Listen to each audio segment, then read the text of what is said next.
A parrot, a seemingly innocent pet bird sitting in a cage. You'd never think this creature would be the key witness to solving a brutal murder.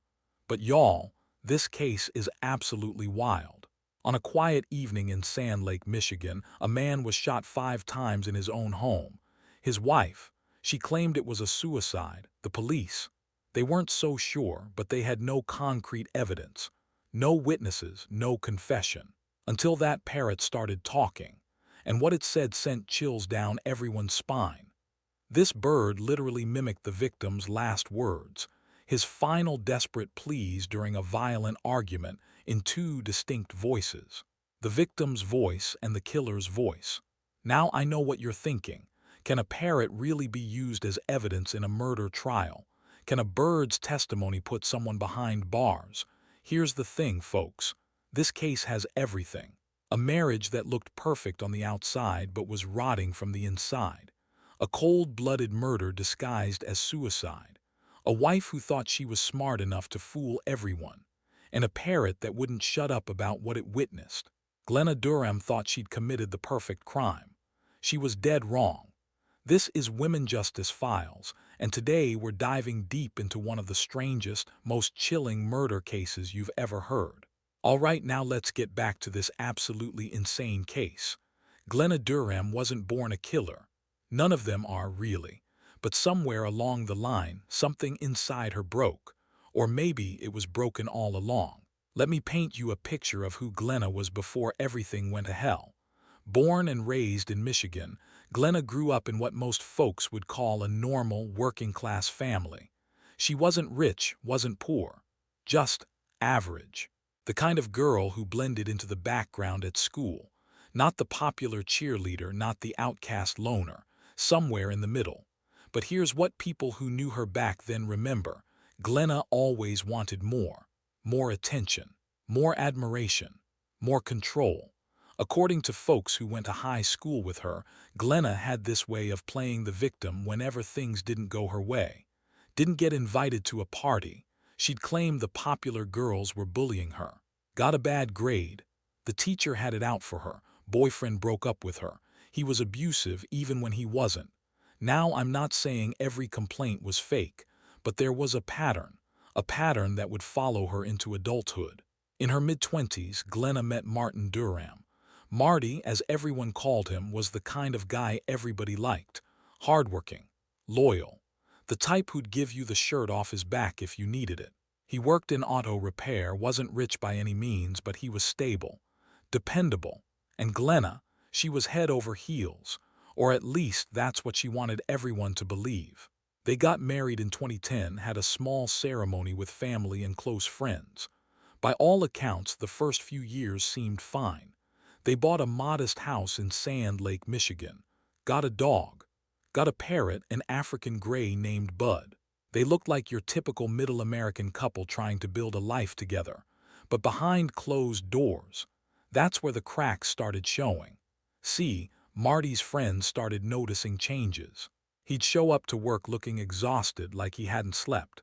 He'd get these phone calls from Glenna during his shifts, and his whole mood would change. He'd become quiet, withdrawn. One of his coworkers later testified that Marty once said, "I can't ever do anything right in her eyes." Red flag alert, folks. Major red flag. Glenna was controlling. She needed to know where Marty was at all times, who he was talking to, when he'd be home. If he was 10 minutes late from work, she'd blow up his phone. If he wanted to grab a beer with his buddies. World War III. But here's the really messed up part. She'd turn it around and make herself the victim. She'd cry and say she was just worried about him because she loved him so much. She'd claim she had abandonment issues from her childhood. She'd guilt-trip him until he apologized for wanting a normal social life. Classic manipulation tactics, y'all. Textbook narcissistic behavior. Dr. Sarah Mitchell, a forensic psychologist who later analyzed this case, said, "What we see in Glenna's behavior is a pattern of emotional abuse designed to isolate the victim and maintain complete control. The victim becomes so worn down that they start questioning their own reality." And that's exactly what happened to Marty. By 2014, Friends say Marty was a shell of his former self. The happy-go-lucky guy who used to joke around and organize fishing trips had become quiet and isolated. He'd stopped hanging out with his buddies, stopped going to family gatherings unless Glenna came with him. His sister, Christina, later told police, "I tried talking to him about it. I said, 'Marty, you don't seem like yourself anymore.' But he'd just brush it off and say everything was fine." That's what abuse victims do. They protect their abuser. And then there was the money situation. This is where things get really interesting, folks. Marty worked hard. He was good at his job, got decent pay. But somehow they were always broke, always behind on bills. Glenna didn't work. She claimed she had anxiety and couldn't hold down a job. But according to bank records that came out later, she was spending money like crazy. Online shopping, hundreds of dollars on clothes and makeup, fancy dinners with her girlfriends while Marty was packing bologna sandwiches for lunch. She'd opened up credit cards in Marty's name without telling him, racked up debt. And when he confronted her about it, she'd threaten to leave him. She'd say she'd tell everyone he was abusive. She'd weaponize his love for her against him. Now, let me be clear about something. Abuse isn't just physical. Emotional and financial abuse are just as devastating. They just don't leave visible scars. And Marty was trapped in a cycle he couldn't see a way out of. But here's what Glenna didn't understand, or maybe she didn't care. Marty was reaching his breaking point. In early 2015, Marty did something he'd never done before. He confided in his coworker, Jake Morrison, about his marriage troubles. According to Jake's later testimony, Marty said, "I think I need to leave her. I can't keep living like this, but I'm scared of what she'll do." Those words would prove to be prophetic. By May of 2015, things had gotten worse. Neighbors reported hearing loud arguments coming from the Duram house. One neighbor, Linda Patterson, told police she'd heard Glenna screaming at Marty at least twice a week. The words worthless and pathetic were used frequently. And then Marty made a decision that would seal his fate. According to phone records and witness testimony, Marty had been researching divorce lawyers. He'd made calls to at least 3 different law offices. He was planning his escape, but Glenna found out. Now most people, if they found out their spouse wanted a divorce, they'd be upset, hurt, maybe angry. They might try to work things out, or they might agree it's for the best. Not Glenna Duram. Friends later testified that Glenna's behavior became erratic after she discovered Marty's plans. She'd go from sobbing hysterically to being completely calm in a matter of minutes. She'd talk about how she couldn't live without him, how she'd rather die than let him leave her. And here's the chilling part, she'd also say things like, "If I can't have him, nobody can." May 12, 2015 started like any other Tuesday. Marty went to work at the auto shop. Glenna stayed home, doing whatever she did all day. But this day would end differently. This day would end in blood. Because on May 12, 2015, Glenna Duram decided that if she couldn't control Marty alive, she'd control his narrative dead. Let me walk you through what happened on the day Martin Duram died. Some of these details come from police reports, some from forensic evidence, and some from that parrot who witnessed everything. Buckle up, folks. This is where it gets dark. Marty clocked out of work at 3:30 p.m., right on schedule. His coworker Jake was the last person to see him alive. Jake later testified that Marty seemed nervous that day, distracted. When Jake asked if everything was okay, Marty just said, "I gotta have a serious talk with Glenna tonight." That talk would never happen. Marty stopped at a Taco Bell on his way home. Receipt shows he ordered at 3:52 p.m. Security footage from the restaurant shows him looking at his phone in the parking lot for several minutes before driving away. Phone records reveal he'd received 6 text messages from Glenna in the span of 20 minutes. "Where are you? Why aren't you home yet? You better not be avoiding me. We need to talk now. Marty, I'm serious. Get home." Each message more demanding than the last. At approximately 4:15 p.m., Marty pulled into the driveway of their home on Linden Drive. Neighbors later reported that nothing seemed unusual. No shouting, no commotion. Just a man coming home from work like he did every day.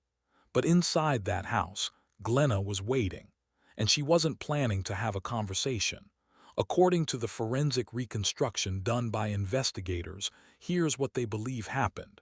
Marty walked in through the front door, kicked off his work boots in the entryway like he always did, probably called out to Glenna to let her know he was home.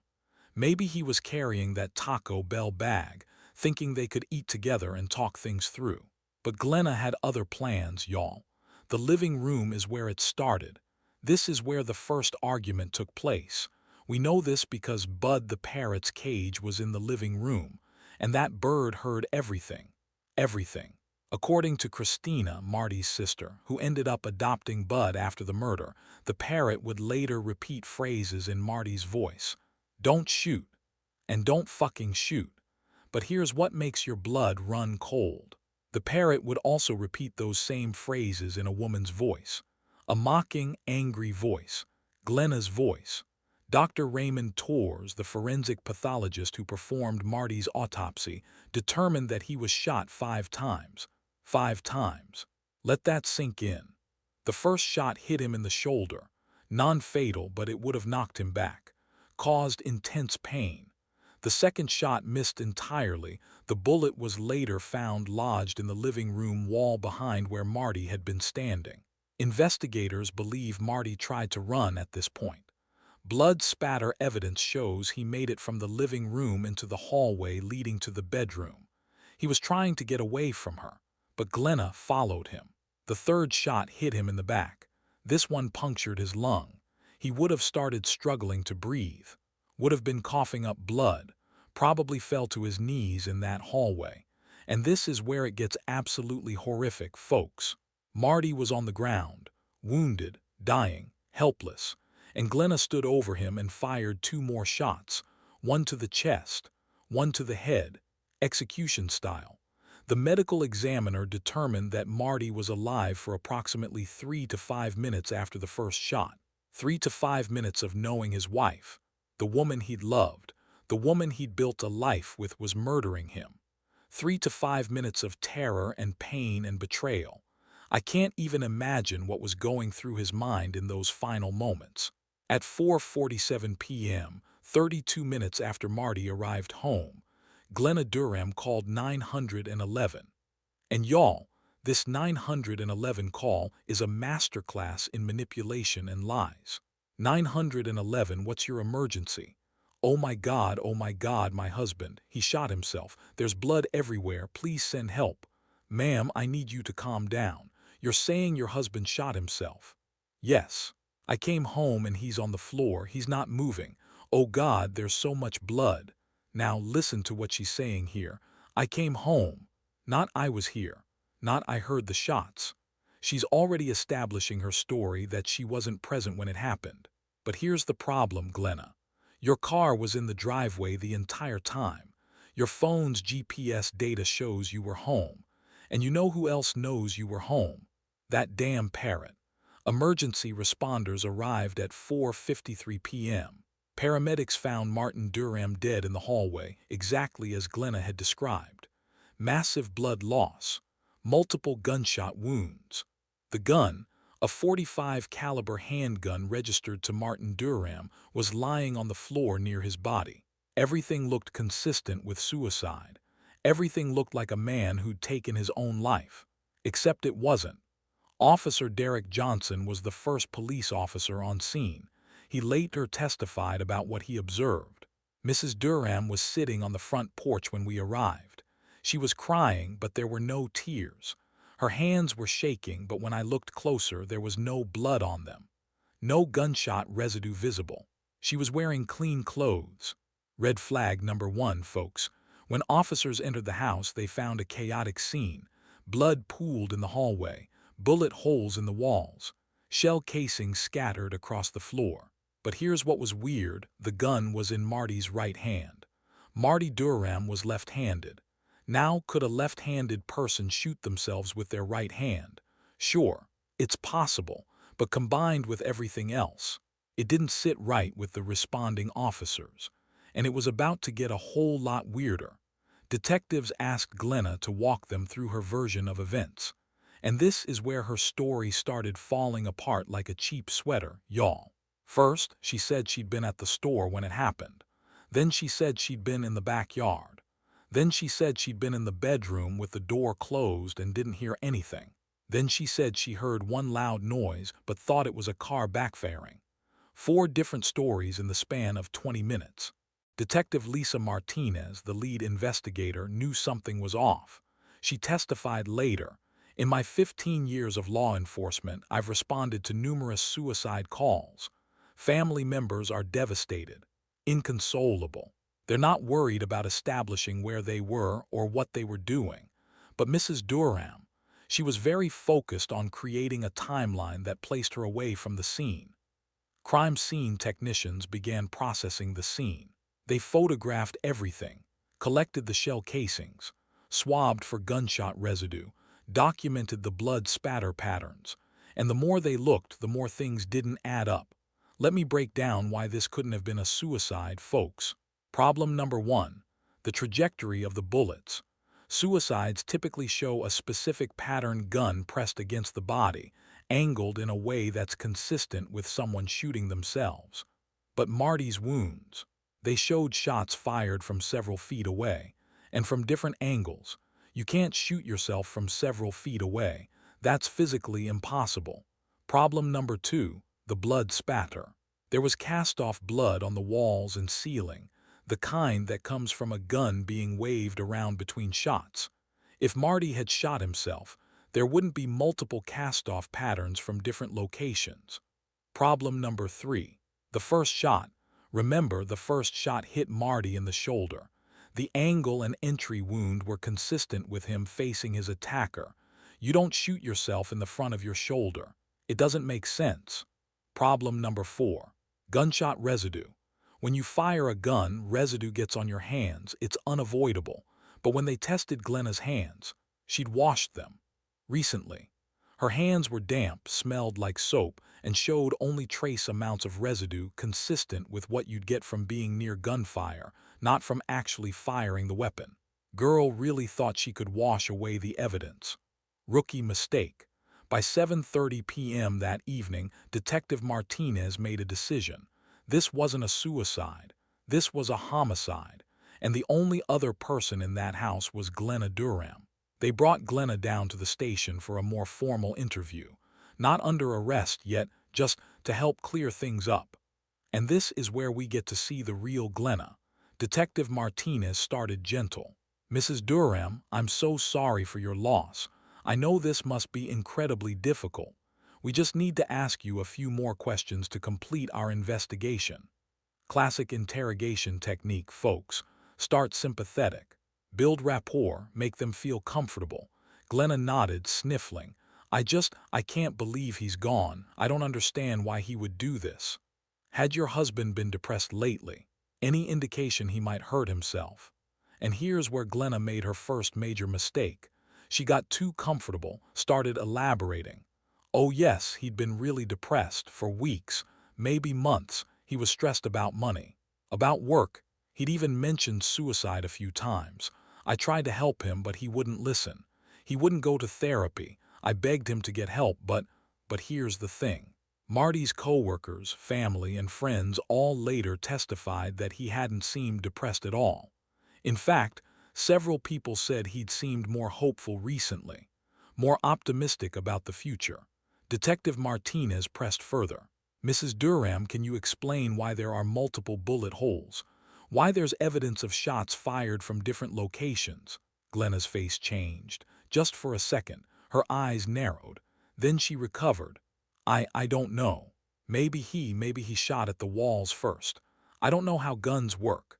Except the gun was registered to Martin, and they'd gone to the shooting range together multiple times. Phone records showed they'd been to a gun range just 3 weeks before the murder. So yeah, Glenna knew how guns worked. Then Detective Martinez dropped the bomb. Mrs. Duram, we have cell phone records showing you were home when your husband was shot. We have GPS data. We have your car in the driveway on Ring camera footage from your neighbor's house. So I'll ask you again, Where exactly were you when the shots were fired? Glenna's entire demeanor shifted. The crying stopped. The victim act dropped, and what emerged was cold, calculated, angry. I want a lawyer. The interview ended at 9:17 p.m. Glenna was allowed to leave. They didn't have enough to arrest her yet. But Detective Martinez knew she had her killer. Now all she had to do was prove it. That night, multiple teams of investigators worked overtime.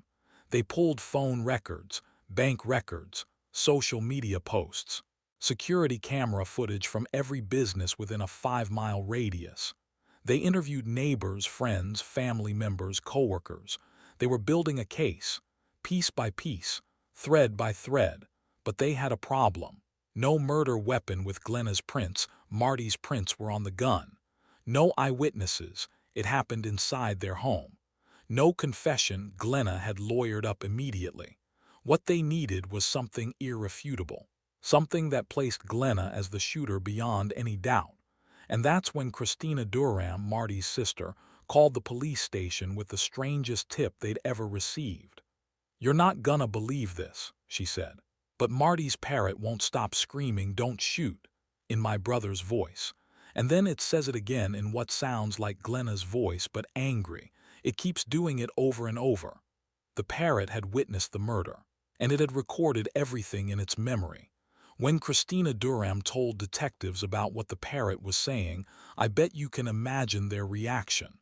They were like, "Wait, come again. A parrot. You want us to use a bird as evidence?" But Detective Martinez wasn't about to ignore any potential evidence, no matter how weird it sounded. She drove out to Glenna's house that same day to hear it for herself. And what she heard made her blood run cold. Bud, the African gray parrot, would randomly start screaming in distress. And when he did, he'd repeat the same phrases over and over. "Don't shoot, don't shoot," in a male voice, desperate and terrified. Then in a completely different voice, higher-pitched, feminine, angry, "Don't fucking shoot," mocking, cruel. Glenna testified. "The first time I heard it, I started crying. Because that was my brother's voice. That was Marty begging for his life. And that other voice, that was absolutely Glenna. I'd recognize her voice anywhere, especially when she was angry." Now, here's where it gets legally complicated, y'all. Can a parrot's testimony be used in court? Can a bird's mimicry be considered evidence? The short answer is, it's complicated. The prosecution knew they couldn't rely solely on the parrot. Any defense attorney would tear that apart. But they could use it to corroborate other evidence. And boy, did they have other evidence. Let me walk you through how investigators built their case against Glenna Duram. May 13, 2015. Day 2 of investigation. Ballistics experts analyzed the bullet trajectories and determined with certainty that the shots could not have been self-inflicted.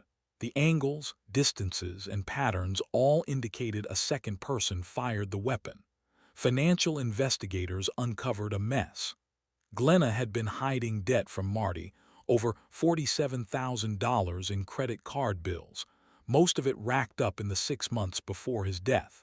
She'd forged his signature on loan applications, opened accounts he didn't know about. And get this, just 2 weeks before the murder, Glenna had been researching how much she'd get from Marty's life insurance policy. Marty had a $150,000 life insurance policy through his work. And Glenna's browser history showed she'd searched. How long does life insurance take to pay out? Life insurance payout suicide. Does life insurance pay for suicide after 2 years? Life insurance beneficiary rights. She was planning this, folks, calculating whether she'd still get paid if he killed himself. May 14, 2015. Day 3 visual. Phone records analysis. Digital forensics pulled every text message, every phone call, every social media interaction between Glenna and Marty from the weeks leading up to the murder. And what they found was a pattern of escalating threats from Glenna. "If you leave me, I'll ruin you. You'll never see a dime of your money. I'll tell everyone what you really are. You think you can just abandon me. After everything, you're going to regret this."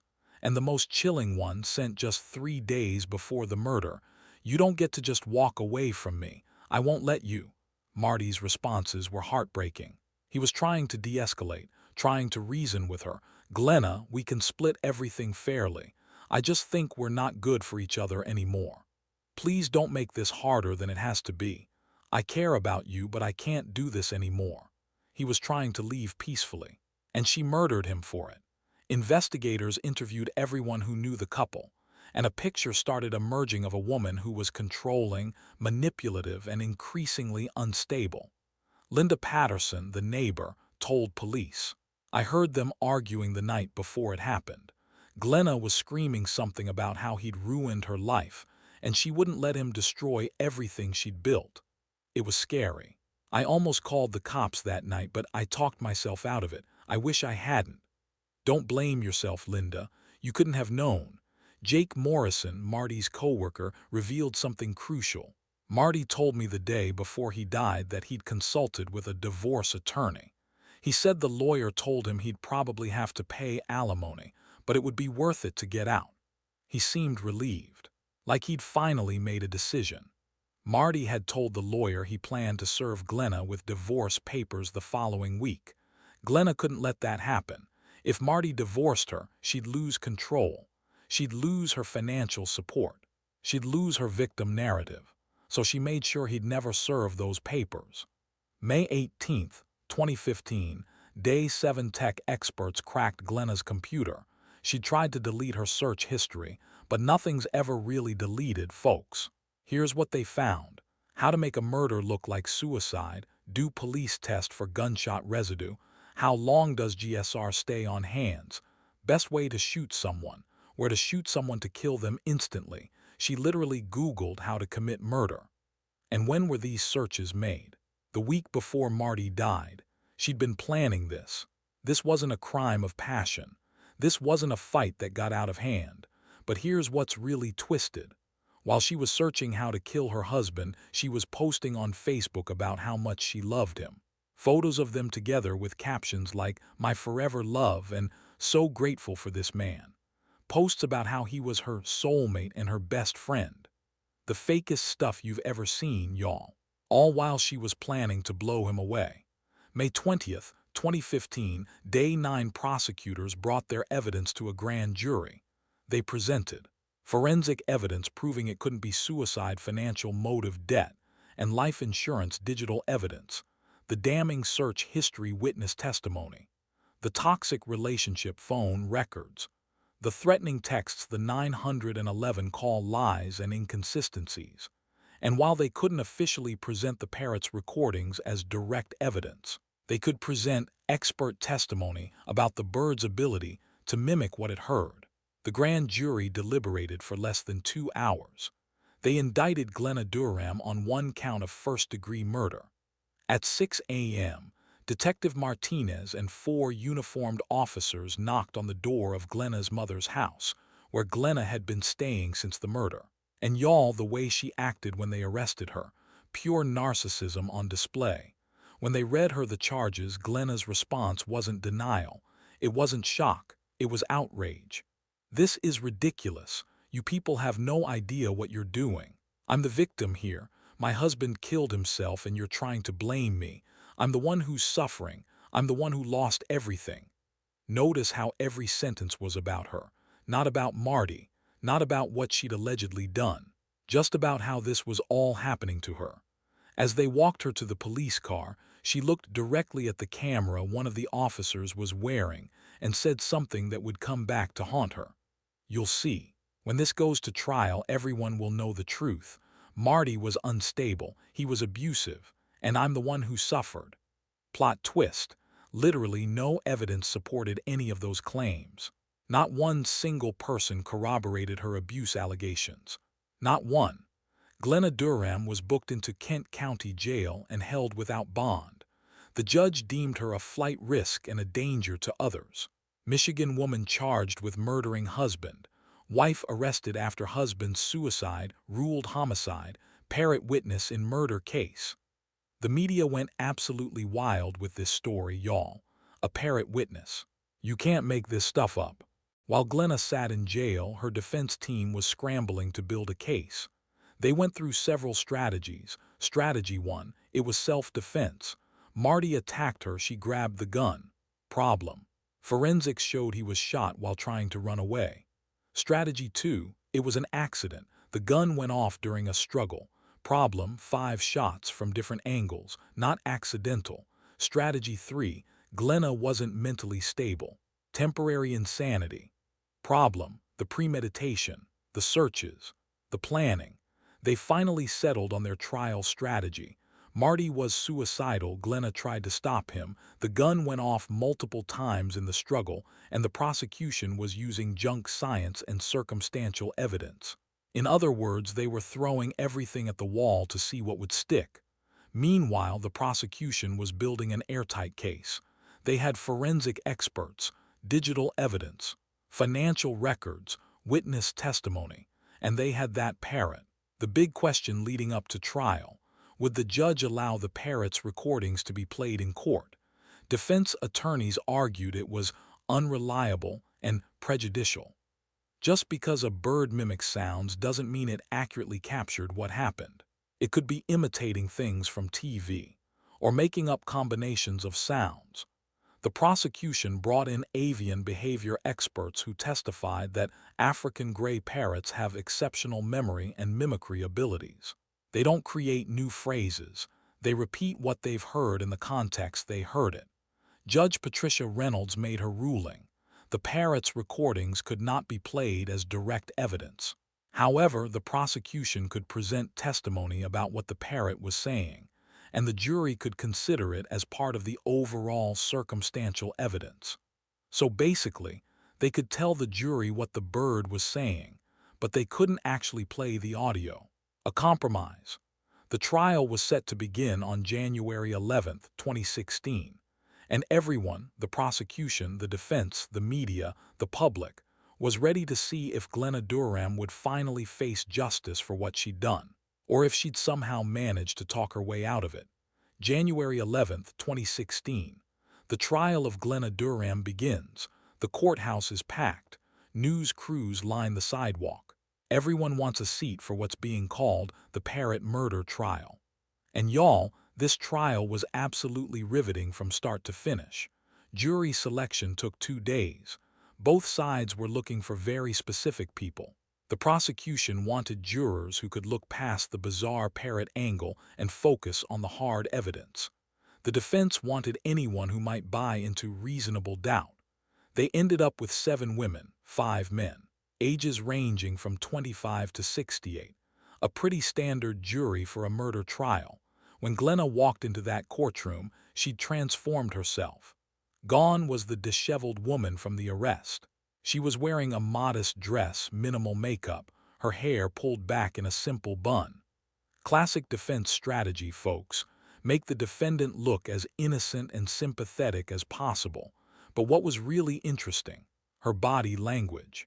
She sat up straight, chin tilted up, with this look on her face like she was above it all, like she was the one being wronged. Prosecutor Corinne Reynolds gave a devastating opening statement. She walked the jury through the evidence methodically. Ladies and gentlemen, this case is about control, about a woman who refused to let her husband leave, who saw him as her property, and when he dared to try to escape, she killed him, 5 shots, while he begged for his life, while their pet parrot watched and listened. The defendant wants you to believe this was suicide, but the evidence will show you that's impossible. The forensics don't lie.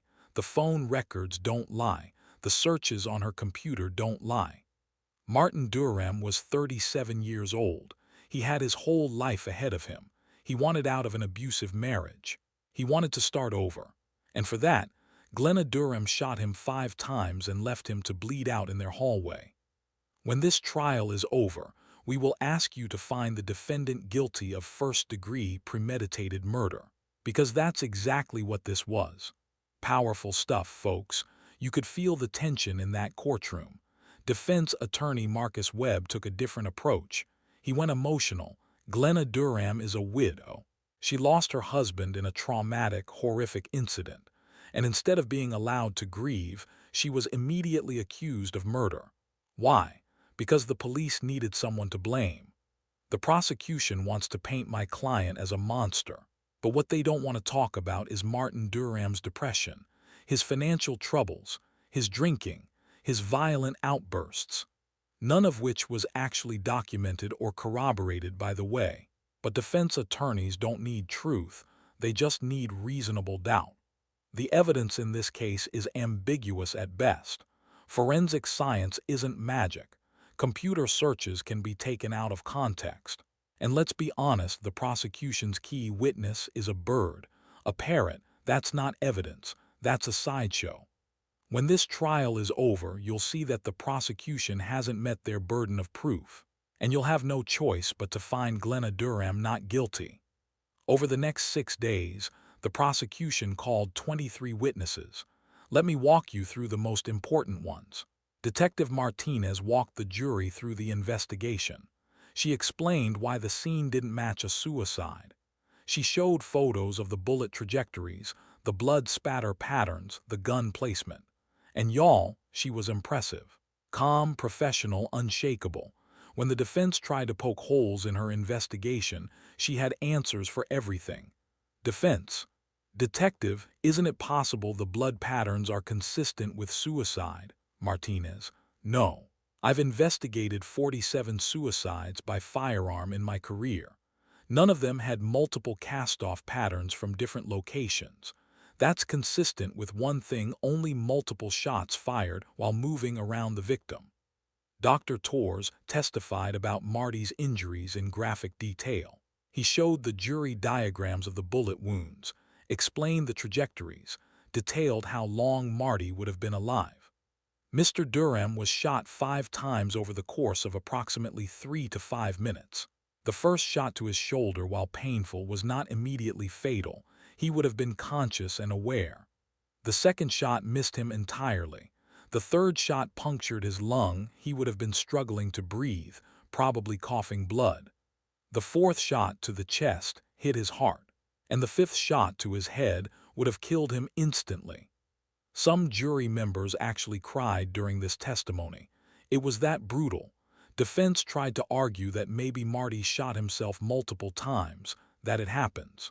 But Dr. Torres shut that down. In 30 years of performing autopsies, I have never seen a suicide with this pattern of injuries. Multiple shots from different angles while the victim was moving. That's homicide. Sarah Chen testified about Glenna's internet searches. She showed the jury a timeline: May 3rd, life insurance payout, suicide May 4th, how to make a murder look like suicide May 5th, do police test for gunshot residue May 7th, how long does GSR stay on hands May 9th, where to shoot someone to kill them instantly May 12th, day of murder, last search at 2:47 p.m., how long does it take to bleed out from gunshot, hours before she killed him. She was Googling how long he'd take to die. You could see the jury members' faces. That was the moment several of them made up their minds. The defense tried to claim maybe Marty had been using her computer, but Chen testified that the searches came from Glenna's specific user account, logged in with her password, during times when phone records showed Marty was at work. Christina's testimony was the emotional center of the trial. She talked about her brother, who he was, how he'd changed during his marriage to Glenna, how she tried to help him. My brother was the best person I knew. He'd give you the shirt off his back. He loved deeply and trusted completely. But Glenna broke him down. She isolated him from his friends and family. She controlled every aspect of his life. And when he finally found the courage to leave her, she killed him. She took my brother away from everyone who loved him. And here's what was chilling: Glenna sat there with zero emotion on her face. No sympathy, no remorse. Just cold. Multiple jurors later said that moment, watching Glenna's lack of reaction to Christina's pain, convinced them of her guilt. Then came the testimony everyone was waiting for. Prosecutor Reynolds asked, "Christina, you adopted Martin's parrot after his death, correct?" "Yes, Bud. He's an African gray. Marty loved that bird." "And has Bud exhibited any unusual behavior since you took him in?" Christina took a shaky breath. He screams, in Marty's voice. He says, "Don't shoot," over and over. And then he says it in a woman's voice, Glenna's voice, but angry, mocking. "Can you demonstrate what you mean?" Christina described the parrot's speech patterns, the tone, the context. The defense objected repeatedly, but the judge allowed it within limits. It's like Bud is replaying the last thing he heard Marty say, his last words before he died. And then Glenna's response. The defense attorney tore into this on cross-examination.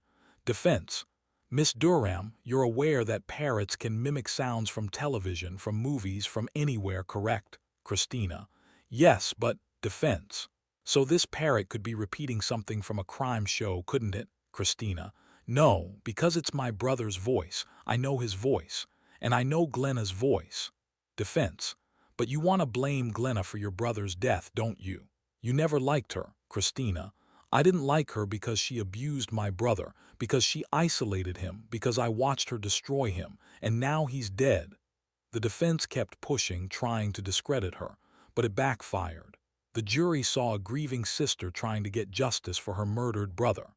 Sometimes the defense's strategy makes things worse for their client, y'all. Over the next 3 days, witness after witness testified about Glenna's controlling behavior, her threats, her financial manipulation, and Marty's attempts to leave.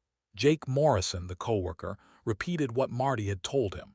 "I'm scared of what she'll do if I leave." Friends described seeing bruises on Marty, not physical abuse, but from him getting so stressed, he'd bang his hands on things in frustration. Neighbors described hearing Glenna scream at Marty, belittle him, threaten him. The picture that emerged was crystal clear. Glenna Duram was an abuser, and Marty had been her victim. The defense called 8 witnesses. They tried to paint Marty as unstable, depressed, possibly suicidal. But every single witness they called got torn apart on cross-examination. Like, it was almost painful to watch, folks. The defense brought in a psychiatrist who'd never met Marty but was testifying as an expert about suicide patterns. Defense: "Dr. Knowles, is it possible for someone to shoot themselves multiple times?" Dr. Knowles: "While rare, it's not impossible. There have been documented cases of multiple self-inflicted gunshot wounds." But on cross-examination, the prosecutor destroyed him. Prosecutor: "Dr. Knowles, you've never met Martin Duram, correct?" "Correct." "You never evaluated him, spoke to him, reviewed his medical records?" "No." "So you're basing your testimony on hypotheticals." "I'm speaking to general patterns in yes or no, doctor." "You have no specific knowledge of Martin Duram's mental state." "No." Witness discredited. Next, Glenna's mom tried to paint her daughter as a loving wife who'd never hurt anyone, but she came across as biased and uninformed. Defense: "Did Glenna ever express any violent thoughts about Martin?" Patricia: "Never. She loved him. She'd never." Prosecutor on cross: "Mrs. Weber, when was the last time you spent significant time with your daughter and son-in-law together?" "Well, it had been a few months before. So you don't really know what their day-to-day relationship was like, do you?" "I know my daughter. But you don't know what happened in that house, do you?" "No." Would Glenna testify? The defense debated for hours. On one hand, she could tell her story, show emotion, plead her case. On the other hand, the prosecution would absolutely eviscerate her on cross-examination. After lengthy discussions, the defense announced, "The defense rests. We will not be calling Miss Duram to testify." Smart move, honestly. She would have been destroyed up there. Prosecutor Corinne Reynolds delivered a masterful closing argument. "Ladies and gentlemen, this case is actually very simple. Glenna Duram didn't want to lose control of her husband. When he tried to leave, she killed him. She planned it, she executed it, and she tried to cover it up. The forensics prove it wasn't suicide. The digital evidence proves premeditation. The witnesses prove motive. And that parrot heard her kill him. Martin Duram begged for his life. Don't shoot. He pleaded with the woman he'd loved, the woman he'd built a life with. And she shot him anyway, 5 times, while he ran from her, while he bled out in that hallway. Martin Duram can't speak for himself anymore, but the evidence speaks for him, and it says one thing clearly. Glenna Duram murdered her husband in cold blood. Find her guilty. Give Martin the justice he deserves. Defense attorney Marcus Webb tried his best. The prosecution has woven a compelling story. But that's all it is, a story. They don't have a confession. They don't have an eyewitness. They have a parrot and some internet searches. Weak closing, honestly. You must find Glenna not guilty, because the prosecution hasn't proven their case beyond a reasonable doubt. The case went to the jury at 4:47 p.m. on January 28, 2016. Now came the hardest part, the waiting. The jury deliberated for 11 hours over 2 days. 11 hours to decide if Glenna Duram was a murderer or a grieving widow. Outside the courthouse, news crews waited. Christina Duram waited. The prosecution team waited. Everyone waited. And inside that deliberation room, 12 people examined every piece of evidence, every testimony, every detail. On the afternoon of January 30th, 2016, at 3:22 p.m., the jury sent a note to the judge. We have reached a verdict. The courtroom packed within minutes. Christina Duram sat in the front row, holding her husband's hand so tight her knuckles were white. The prosecution team looked confident but nervous. The defense looked grim. And Glenna, for the first time in this whole trial, she looked scared. Reality was setting in, y'all. This was it, the moment of truth. Judge Patricia Reynolds took her seat. Please bring in the jury. The jury filed in. Not one of them looked at Glenna. That's never a good sign for the defense. Has the jury reached a verdict? The foreman, a 52-year-old accountant named Robert Chen, stood up. Yes, Your Honor, we have. In the matter of the state of Michigan versus Glenna Marie Duram on the charge of first-degree premeditated murder, how do you find? We find the defendant guilty. The courtroom exploded. Christina burst into tears. Family members hugged each other. Some people cheered until the judge gavelled them down. And Glenna, she stood there frozen, mouth open in shock. Then her legs gave out. She collapsed back into her chair, and the only words anyone heard her say were, "No, no, this isn't happening." Oh, but it was happening, Glenna. Justice was finally being served. Judge Reynolds restored order in the courtroom. The defendant is remanded to custody pending sentencing. Sentencing will take place in 4 weeks.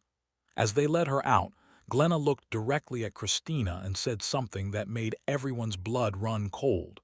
You did this. You poisoned them against me with that fucking bird. No remorse. No acceptance of responsibility. Just blame. Right to T. 4 weeks later, the court reconvened for sentencing. This is when the victim impact statements are read, when the family gets to speak directly to the killer. Christina's victim impact statement destroyed everyone in that room. Glenna, you took my brother from me. You took a son from our parents. You took an uncle from his nieces and nephews. You didn't just kill Marty, you killed the future he should have had. He wanted out. He wanted to start over. He wanted to be happy, and you murdered him for it. You're sitting there acting like the victim, but you're not. You're a murderer. You're an abuser. You're a manipulator. And I hope you spend the rest of your life thinking about what you did. Marty's last words were begging you not to shoot him. And even now, months later, I still hear those words because Bud won't stop saying them. That bird has more remorse than you ever will. Glenna showed no emotion, no tears, no apology, nothing. Sociopathic to the core, folks. Other family members spoke. Marty's parents barely able to get through their statements. His best friend. His coworkers. Each one describing the hole Marty's death left in their lives. Then it was Judge Reynolds' turn to impose sentence. Miss Duram, I have presided over many murder trials in my career, and rarely have I seen such a clear picture of premeditation, manipulation, and complete lack of remorse. You planned your husband's murder. You researched how to do it. You executed him in your home. And then you tried to blame him for his own death. The jury has found you guilty of first-degree premeditated murder. For this crime, I sentence you to life in prison without the possibility of parole. It was over. Glenna Duram would spend the rest of her life behind bars. As they took her out of that courtroom for the last time, she screamed, "I didn't do it.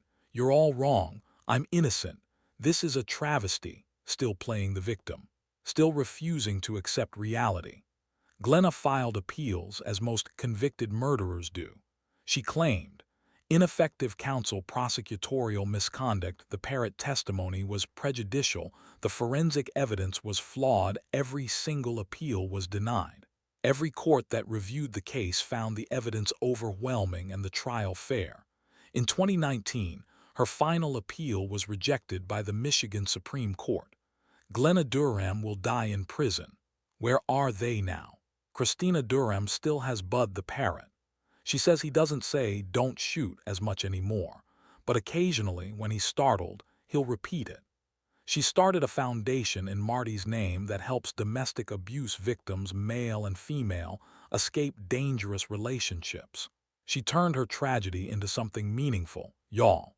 That's strength. Detective Lisa Martinez retired from the police force in 2020.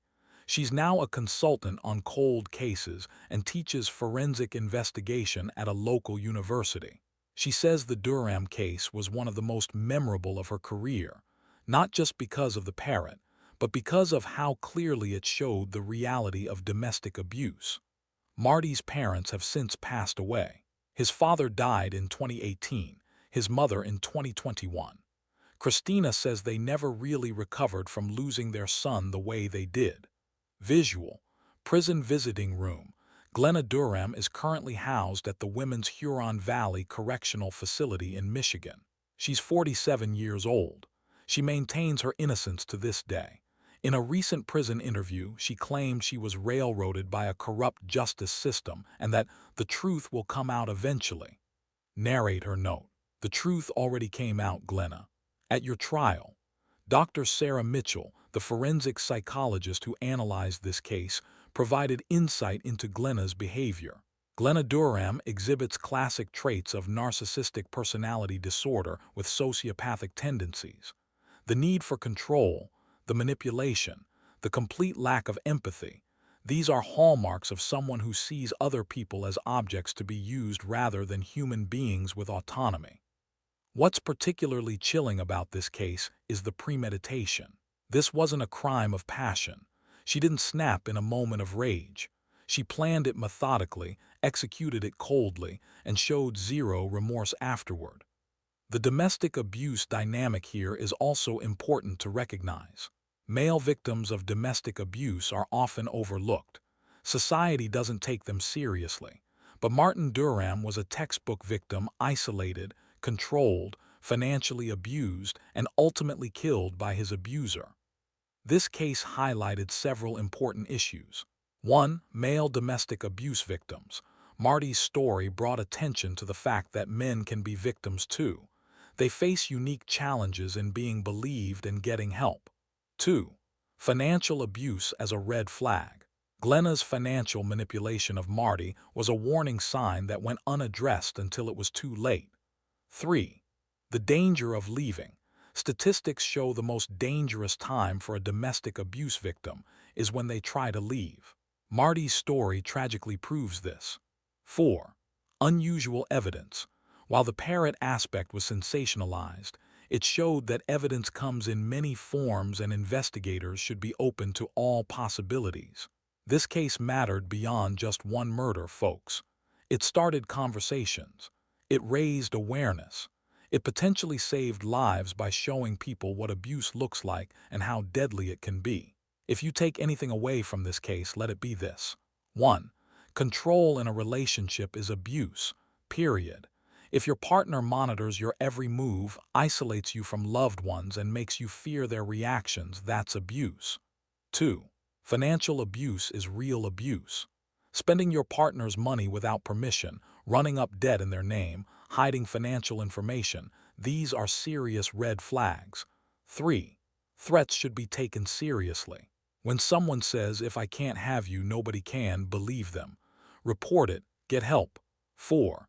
If you're trying to leave an abusive relationship, make a safety plan. Tell someone, document everything. Don't do it alone. 5. Listen to victims, regardless of gender. Martin Duram tried to reach out. People noticed he'd changed, but nobody intervened strongly enough. If you or someone you know is in an abusive relationship, please reach out. National Domestic Violence Hotline 1-800-799-9723. 3. It could save your life, y'all. Seriously. Martin Duram was 37 years old when he died. He was a son, a brother, a friend. He loved fishing, working on cars, and that damn parrot that would eventually help bring his killer to justice.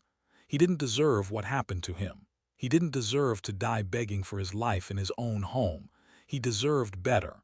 He deserved to escape, to start over, to be happy. But Glenna Duram took all of that away from him, and she did it without a shred of remorse. This case shows us that justice doesn't always come easy, and it doesn't always come fast.